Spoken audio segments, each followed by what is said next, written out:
vou falar para vocês algo sobre o pré-diabetes, se é possível prevenir, nós vamos discutir isso, e também um pouquinho sobre hipo e hiperglicemia. Como eu falo demais, os slides não são muitos, o Márcio conseguiu brilhantemente terminar o tempo dele, eu não tenho a mesma convicção, mas vou tentar. Próximo, por favor. Eu queria dizer para vocês, primeiro, o que é o pré-diabetes, né? O Márcio já me facilitou muito a exposição. O pré-diabetes é aquele paciente que não é normal, como vocês estão vendo aqui, uma glicemia abaixo de 100, depois da sobrecarga na segunda hora abaixo de 140, a glicada abaixo de 5,7, e também não são diabéticos ainda, que tem esses números que definem o diabetes, como vocês sabem muito bem. Ele é um pré-diabético, significa que ele tem na glicemia de jejum entre 100 e 125 miligramas por decilitro, ele tem 2 horas pós-sobrecarga entre 140 e 199, e ele tem uma hemoglobina glicada que passou também, além de ser um exame, um instrumento de acompanhamento do diabetes, também passou a ter uma finalidade diagnóstica acima de 6,5, mas no pré-diabetes, essa hemoglobina glicada se situa entre 5,7, 6,4. Uma coisa que é muito interessante no nosso consultório, vocês que praticam aí, a gente que pega com a mão na massa, no consultório, ambulatórios das universidades, não é infrequente você pegar um indivíduo que tem uma glicemia de jejum alterada e vem com uma hemoglobina glicada normal.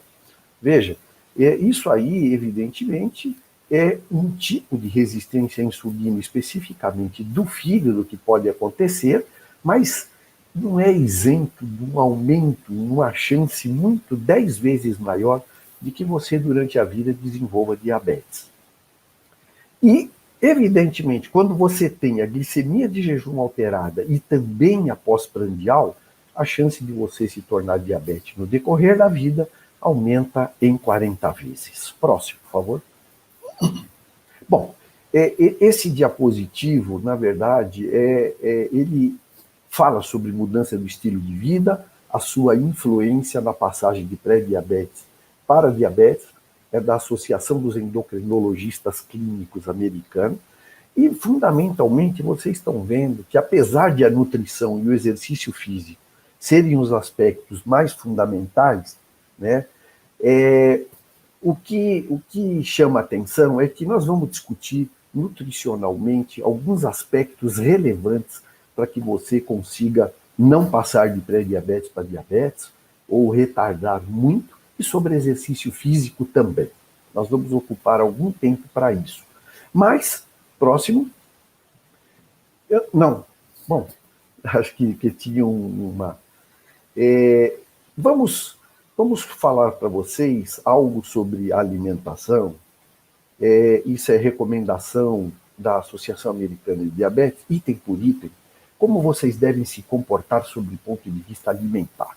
Eu gostaria de chamar a atenção de vocês no seguinte aspecto. Eu acho que, nas últimas décadas, a alimentação tem se tornado algo fundamental para a nossa vida, para o nosso bem-estar, para a nossa qualidade de vida.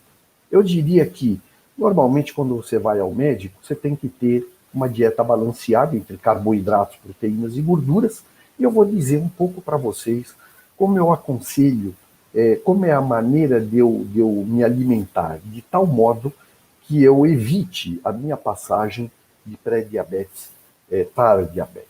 Primeiro, em relação aos carboidratos, a Associação Americana coloca entre 45% e 60%. Mas é claro que tudo isso vai ser regulado, individualizado. Isso é a arte da medicina, é a individualização. É você pegar um guideline fixo e tornar ele móvel. Então, veja, um paciente diabético, evidentemente, eu não vou dar 60%, 70% de carboidrato. Eu posso reduzir de 40%, 45%. No entanto, o estudo ARIC, que não me dá tempo de mostrar aqui para vocês, mostra que menos de 40% ou mais do que 70% de carboidrato aumenta-se a mortalidade. De maneira que é ideal que se faça essa composição. Em relação à sacarose, a sacarose nada mais é do que glicose e frutose O máximo que eu vou incluir na minha dieta é de 5% a 10% do valor energético total. E a frutose? Veja, a frutose eu queria chamar a atenção de vocês, fazer uma recomendação, um aconselhamento. Veja, a frutose das frutas não tem tanto problema, porque, na verdade, você tem 1% de frutose nas frutas. Quando você chupa uma laranja, um caqui, um cacho de uva, você, na verdade, primeiro que tem pouca frutose, segundo que a absorção dessa frutose, ela se faz com vitaminas, com fibras, de tal monta que essa frutose das frutas, em geral, não lhe traz consequências maiores. Mas isso eu quero chamar a atenção de vocês. É diferente da frutose derivada do xarope de milho, que é a frutose industrializada, que hoje está disseminada nos alimentos, que hoje está nos sucos, está nos refrigerantes, nos bolos, nas pizzas congeladas, no ketchup, e uma série de alimentos, e tem frutose em excesso. E o que tem que ver frutose em excesso com o nosso bem-estar? Tem a ver que a frutose em excesso, ela entra dentro do hepatócito, da célula hepática, e ela faz um aumento de ácido úrico e faz um aumento de gordura no fígado, certo? Fibras, necessário mínimo de 15 gramas por 1000 calorias. Ideal para quem tem diabetes, 20 gramas por cada 1000 calorias para quem é diabético. Outra coisa que eu gostaria de chamar também a atenção, existem as fibras solúveis e as fibras insolúveis. As fibras solúveis, de uma maneira geral, derivadas das leguminosas, o feijão, o grão de bico, a lentilha, etc., muito importante que você faça essa ingestão. Isso tem a ver direto com o pico hiperglicêmico pós-prandial. E hoje nós sabemos que a hiperglicemia pós-prandial ela é muito pior do que o aumento da glicemia de jejum. E a hiperglicemia pós-prandial não é só a glicose que está aumentada, existe aumento do colesterol, existe aumento de triglicérides e a mortalidade é maior. Daí a importância da nossa alimentação. As fibras solúveis exercem um papel fundamental para que nós não tenhamos um índice glicêmico muito elevado, né? Esse é um aspecto que chama muito atenção em relação às fibras insolúveis, derivados da celulose e hemicelulose.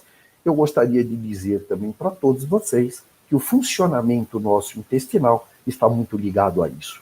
Quem vê a gordura, 25% a 35% do valor energético total, vai imaginar, nossa, é uma quantidade de gordura imensa. Mas vejam, preste bem atenção, eu estou me referindo a gordura predominantemente monoinsaturada e poliinsaturada. Você vai limitar a menos de 10% a gordura saturada em diabéticos. E, claro, isentar totalmente a gordura trans, que nada mais é do que transformar os óleos poliinsaturados líquidos com a hidrogenação, eu torno essa gordura sólida, e essa gordura sólida trans é um acelerador do processo aterogênico no nosso corpo. As proteínas, 15% a 20% do valor energético total, menos proteína com renal crônica, mais proteína com atleta, e você vai regular de acordo com a individualização. Os micronutrientes e as vitaminas e minerais, de uma maneira geral, e é por isso que todos nós estamos aqui lutando pela monitorização do diabetes, manter a glicemia no nível normal. O indivíduo sem comorbidades, diabético, compensado, com a sua glicada no lugar, não existe uma recomendação especial de suplementação de micronutrientes e vitaminas e minerais. É claro que o indivíduo diabético que se submete a uma cirurgia bariátrica, o indivíduo hospitalizado que tem uma doença crônica, o idoso que é deficiente, aí sim nós vamos ter que fazer as suplementações devidas. Próximo. Muito bem. A outra coisa que eu queria dizer para vocês, exercício físico precisa de trabalho randomizado duplo cego? Não. Exercício físico monitorado pelos profissionais competentes dessa área é algo fundamental e que não precisa ser discutido. Ele ajuda você a colocar a sua glicemia no normal, ele ajuda a mente, ele ajuda a manter a massa óssea, ajuda a manter a massa muscular. Mas eu vou começar a dizer para vocês que outros fatores, fora dieta e exercício, também tem influência no desencadeamento do diabetes. O próximo. Dá para voltar? Porque houve aí, desapareceu realmente a animação, e aí fica sem sentido. Aqui é o seguinte, horas de sono, você tem que dormir de 7 a 8 horas de sono. Aqui teria uma linha que diria o seguinte, quando você dorme menos do que 7 horas, 6 horas e 5 horas, você tem 9% a mais de chance de se tornar diabético. E quando você dorme mais do que 8 horas, teria uma outra linha azul aqui, você teria uma chance de 14% a mais de se tornar diabético. Então, horas de sono têm influência no risco do desencadeamento do diabetes tipo 2. O próximo.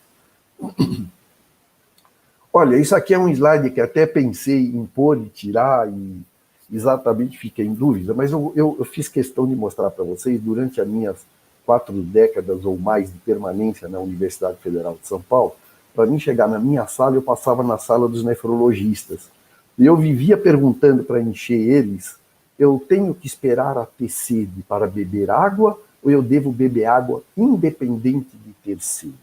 Isso era uma dúvida que ficou por décadas lá na universidade, até que um pesquisador brasileiro, o professor Gilberto Velho, é um pesquisador que estava em Paris, ele esclareceu essa dúvida para a gente.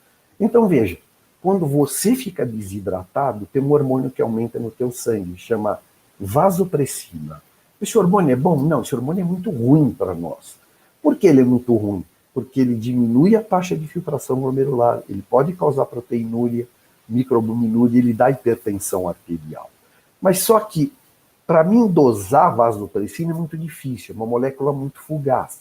Então, nós dosamos copeptina, que é exatamente produzido no nosso corpo em quantidades equimolares.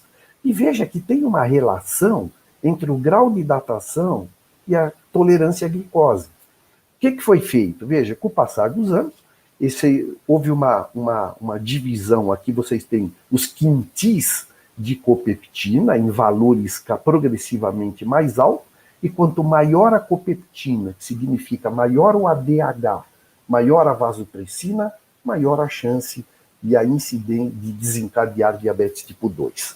Tá? Então, para quem estava distraído, não entendeu a minha explicação, eu diria, não espere ter sede para beber água.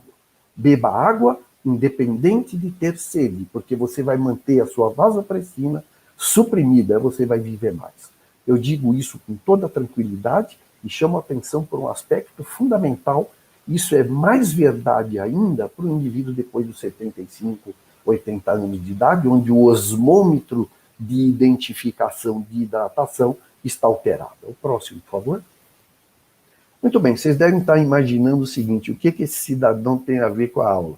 Eu coloquei ele só para mostrar para vocês, o Caravaggio é um pintor italiano conhecido, que na verdade tem o nome de Michelangelo Merisi, o nome original dele, mas que viveu nessa aldeia, nessa cidade italiana de Caravaggio, próximo, e que fez uma pintura que o tornou bem famoso, não é? Ele pintou aqui, vocês vejam que aqui é uma caveira, mostrando São Jerônimo, que é um médico, traduzindo a Bíblia do grego para o latim. Veja que eu acho que ele é merecedor mesmo, eu canonizaria ele de novo como fez a Igreja Católica. Canonizou ele, né, porque você traduzir uma Bíblia do grego para o latim não é mole. Mas veja, o que essa figura chama a atenção de vocês? É que o ser humano, talvez, é a única espécie no planeta que o anjo disse, trabalharás de sol a sol, e nós continuamos trabalhando depois do sol. Como? Acendendo luz e tal, e trabalhamos até 11 horas da noite. O que isso tem a ver com o aspecto de pré-diabetes para diabetes? O próximo. O que tem a ver é que o momento atual é um momento de muito estresse, um momento de cada vez nós estamos mais preocupados em fazer mais e temos o sono muitas vezes menor, menos horas, interrompido, não é? E com isso nós secretamos muito menos melatonina. E o que teve que ver a melatonina com a insulina? É que a melatonina aumenta muito e é fundamental para a sensibilidade à insulina. De maneira que quando eu durmo interrompido, durmo pouco, eu tenho uma resistência à insulina que se distribui entre todos esses órgãos e isso contribui para mim ter uma tolerância à glicose diminuída e posso me tornar diabético também. Próximo, por favor. Bom, esse estudo DIRECT ele é interessante porque eu preciso sair daqui respondendo a pergunta, né? A pergunta, a Lília também quer saber, né, Lília? Se é possível reverter o pré-diabetes. E eu digo para você que esse estudo DIRECT é um estudo, eu achei muito interessante, porque ele conseguiu mostrar remissão em diabéticos tipo 2 já instalados. Então você veja, esse estudo DIRECT, ele estudou 306 pacientes, foram divididos em dois grupos de 153 pacientes, um grupo que tomava antidiabéticos orais, os dois grupos, um grupo foi parado com os antidiabéticos orais totalmente, esses pacientes, esse grupo de 153 que parou com os antidiabéticos orais, eles basicamente, eles ficaram com uma dieta de 852 calorias, mas, preste bem atenção, esses pacientes escolhidos pelo estudo DIRECT eram pacientes que tinham uma duração menos do que 6 anos, era recém-diagnosticado, tinha a idade de 20 a 65 anos, um IMC de 27 a 45, e nenhum deles tomava insulina, tá certo? Então veja o que aconteceu. No grupo de intervenção, aquele que eu parei com os antidiabéticos orais e coloquei aquela dieta rígida, vocês vejam que em relação ao grupo controle, uma perda de peso extremamente acentuada que se manteve, mesmo os dropouts, com as quedas, as pessoas que saíram do estudo, se manteve um nível de baixo peso um ano depois. E veja, como que eu considerava essa pessoa remitida do diabetes, com remissão total? Quando ele, sem os comprimidos, só fazendo aquela dieta, conseguia alcançar um nível de hemoglobina glicada abaixo de 6,5%. Então, por favor, olhe os gráficos que estão aqui colocados. Os pacientes que conseguirem perder mais do que 15% do peso e manter, veja que do grupo controle, nenhum deles, né, praticamente não conseguiu perder esses 15% do peso. E 24% dos indivíduos submetidos ao grupo intervenção conseguiu perder. Percentual de remissão bem mais alto no grupo intervenção em relação ao grupo controle, mas o mais importante é que nós conseguimos, em relação ao grupo controle, remissão progressiva de todos os comprimidos por anos nos pacientes com percentual proporcional à perda de peso, como todos vocês estão vendo aqui. Então, se esse estudo mostra que nós podemos reverter o diabetes, imagina o pré-diabetes, falando tudo aquilo que eu expliquei para vocês e cumprindo dieta, exercício, dormindo corretamente, dominando o estresse, etc. Claro que nós podemos remitir e voltar para trás e tornarmos, pelo menos por longo tempo, até reversão total do pré-diabetes. O próximo, por gentileza. Hipoglicemia, algumas palavras. O próximo. Veja bem, quais são as causas mais frequentes de hipoglicemia? Primeiro, o indivíduo pode estar tomando uma dose superior à necessária. O diabético não pode, ele tem que ser relativamente regrado. Não dá para ele almoçar um dia, meio-dia, outro dia às 3 da tarde, outro dia às 11 horas, não é possível isso. Então, o atraso e a omissão de uma refeição seguramente faz a pessoa ter maior probabilidade de fazer uma hipoglicemia. Atividade física exagerada, também não dá para fazer exercício um dia das 8 às 10 da manhã, dia seguinte à tarde, outro dia seguinte à noite. A atividade física deve ser, de preferência, no mesmo horário, todos os dias. No entanto, quando se faz uma atividade física exagerada, tem que se imaginar basicamente o seguinte, que quando você faz das 8 às 10 da manhã, você almoçou às 12 horas, Veja, essa célula que foi acionada durante o exercício, ela vai continuar consumindo glicose em grande quantidade. E você pode ter uma hipoglicemia, claro, se não fizer os ajustes de insulina para aquele tipo de exercício físico, você também pode ter hipoglicemia até a tarde, eventualmente até a noite. Os distúrbios gastrointestinais, o diabético, depois de décadas, principalmente o tipo 1, pode perder a capacidade de liberar os hormônios do socorro, né, que é o glucagon e a epinefrina, e diminuição da função renal. A partir dos 40 anos, todos nós, sem nenhuma comorbidade, perdemos meio ml minuto por ano. Tá certo? A partir dos 40 anos. Mas se eu sou diabético e hipertenso, eu posso perder 1,5, 2 ml minuto ano. Se eu sou hipertenso e diabético e, além de ser hipertenso e diabético, eu tenho microalbuminúria, eu posso chegar até perder 2,5, 3 ml minuto ano. De maneira que é algo que a gente vê na prática clínica, no paciente mais idoso, né? Isso é extremamente importante. A meia-vida da insulina vai aumentar e também eu vou, na medida em que eu tenho perda da taxa de filtração glomerular, você sabe que a glicose que te socorre no momento da hipoglicemia vem 75% pelo fígado e 25% pelo rim.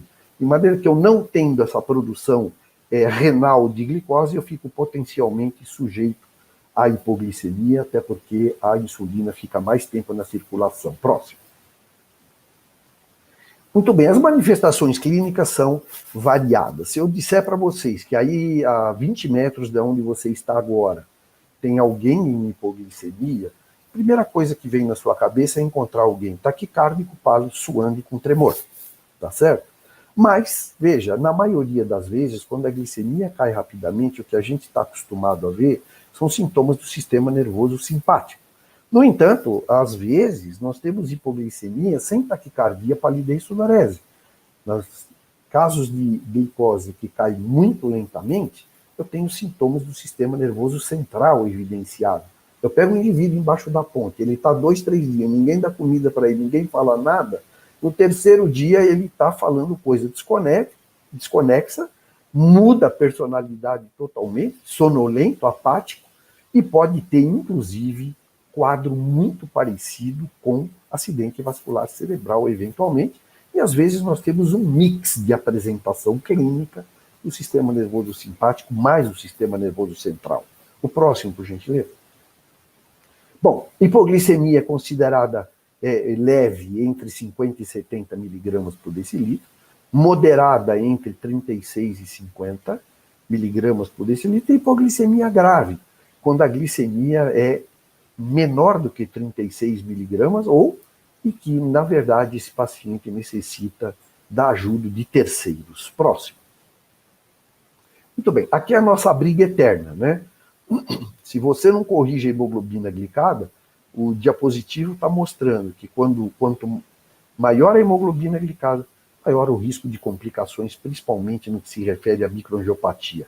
E aí, quando eu falar microangiopatia, eu estou me referindo à alteração, à lesão nos olhos, nos rins e nos nervos, né? No entanto, quando eu corrijo e tento trazer a hemoglobina glicada para os níveis abaixo de 7, eventualmente abaixo de 6,5, evidentemente que eu aumento a potencialidade de apresentação de um estado hipoglicêmico, sem dúvida nenhuma. Eu acho que nós estamos melhorando em relação a isso, as novas insulinas, que dão menos hipoglicemia, os novos medicamentos, as novas armas terapêuticas que estão sendo introduzidas, está fazendo com que cada vez mais nossos pacientes tenham menor chance de fazer hipoglicemia.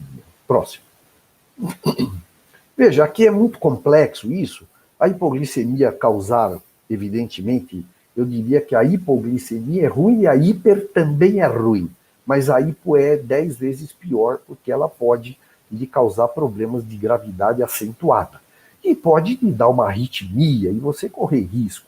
Então, a hipoglicemia, o mecanismo pelo qual isso ocorre, é um mix, uma mistura de situações que ocorrem, principalmente alteração eletrocardiográfica de liberação adrenérgica, aumento do intervalo QT, e vocês sabem que quando você tem liberação de adrenalina, existe passagem do potássio do vaso para dentro da célula, você pode ter diminuição do potássio, você ativa mecanismos pró-inflamatórios, né? E aumenta a ativação plaquetária, e com isso tudo, as consequências podem não ser simples na hipoglicemia. Próximo. Muito bem, caso o tratamento da hipoglicemia mais prevalente, evidentemente, você mede a glicemia, estando entre 50 e 70, 15 gramas de carboidrato, que significa ou uma colher de sopa de açúcar, 3 balas moles, ou 150 ml de suco de laranja, 150 ml de refrigerante comum, tá? Aguarda 10 minutos, a hipo pode apresentar-se tratada, resolvido o problema. Se ainda tiver hipo, repete a operação. Níveis glicêmicos inferiores a esse, você pode usar glucagon também, que eu acho que não deu tempo de eu colocar mais slides, mas o glucagon subcutâneo é outra arma terapêutica para situações muito emergenciais. O próximo. Hiperglicemia. Vamos em frente. Pode passar o próximo? Muito obrigado. As causas mais frequentes de hiperglicemia, primeiro, infecção. A infecção, quando você tem um processo infeccioso, o organismo entende aquilo como um alarme. Existe liberação de uma série de hormônios hiperglicemiantes que aumentam a glicemia, tá?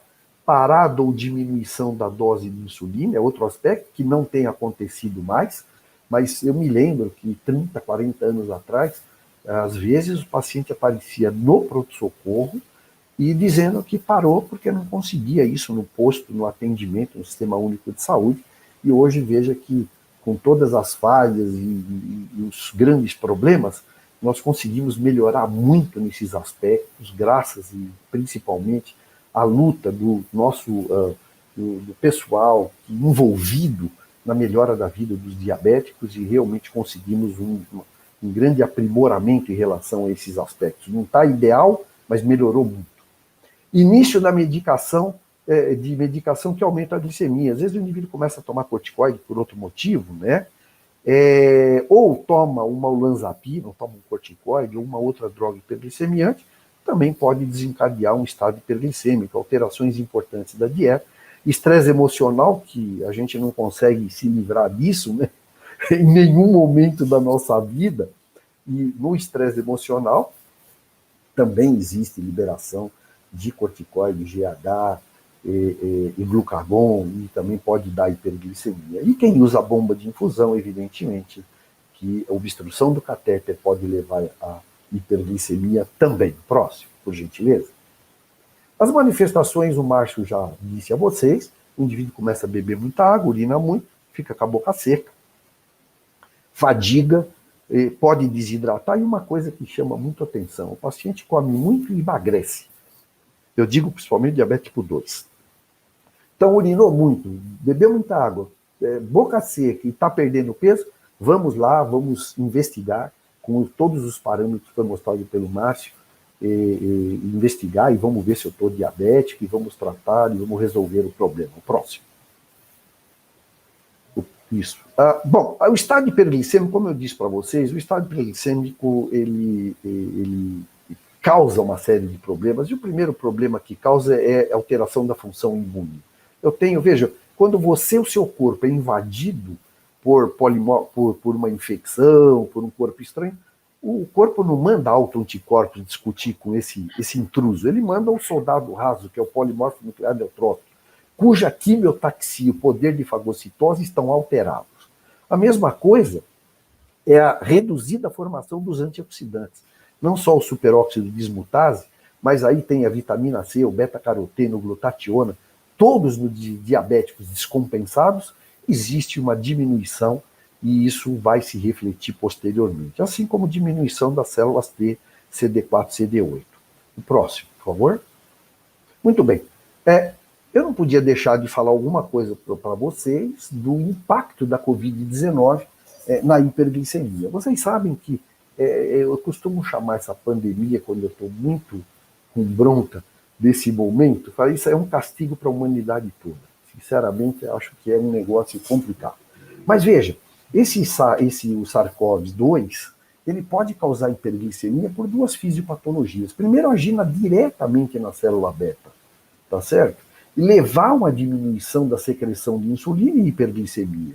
Mas também o SARS-CoV-2, ele pode, através da ligação aos receptores da enzima conversora, que tem em vários órgãos, ele pode se multiplicar e liberar uma verdadeira tempestade de citoquinas inflamatórias, isso levando à resistência à insulina e também à hiperglicemia.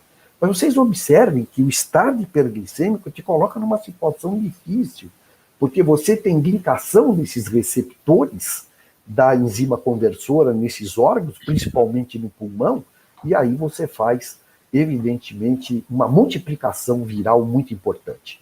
E veja que essa hiperglicemia, ela leva a uma disfunção endotelial, leva a trombose e leva verdadeiramente ao acometimento de múltiplos órgãos, como se você estivesse tendo uma septicemia. Próximo.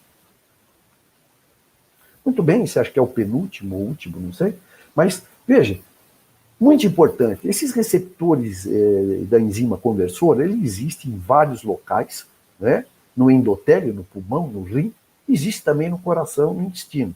Mas veja, o grande problema de quem é obeso, de quem é cardiopata, de quem é diabético, meu Deus do céu, se eu pegar essa infecção pelo vírus, eu tenho muito mais chance de ter um problema de hipoterapia intensiva. E o que fazer? O que fazer é o que nós fazemos todo santo dia, que é prescrever a todos que são diabéticos, corrigir o diabetes, controlar a hemoglobina glicada, a pressão arterial, a dislipidemia, a obesidade e mandar aconselhar exercícios físicos. Tudo isso que a gente faz no dia a dia é o que diminui a expressão desse receptor ao coronavírus. O próximo. Muito obrigado pela atenção.